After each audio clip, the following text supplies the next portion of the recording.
Daddy issues. I was 9 years old the first time I begged my mum to leave my dad. I knew she was afraid of him. Couldn't understand why she stayed. I even thought that I could be the one to save her.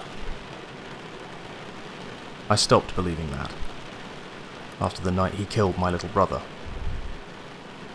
My mum forgave him, told me he couldn't help it, told me I should too. I never did. For weeks there would be nothing. He'd be gentle, kind, Mum keeping up the front she always had, welcoming him home with a kiss at the door, telling me to greet him with a hug.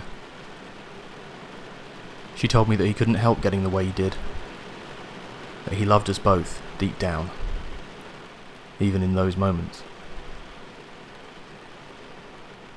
I never believed it after that night though. After watching their dad kill one of his own children, how could anyone see their father as anything but a monster?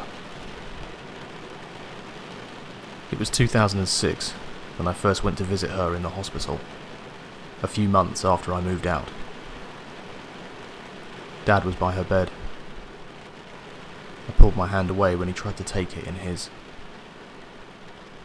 I'd always hated the way he was the next morning, when the mask was back in place. I told her to come and stay with me, that she didn't have to live like this anymore. She just shook her head, told me she couldn't leave, that he loved her, needed her, that I didn't understand.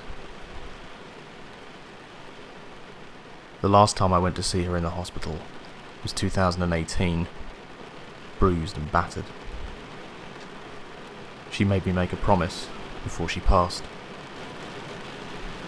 and I kept it. I didn't leave my father alone. I make my constitutional visits once a month. We meet for coffee. He asks about my life, and I give my terse responses.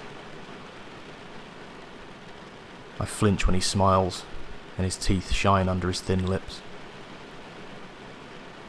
Afterwards, we go back to the old family home. He looks shy when he asks me if I'm ready to head down to the basement. The same place he used to take Mum when he felt it coming. I follow him down the stairs. He lays down. I shackle his wrists to the wall, check the chains for rust and cracks. Then I wait.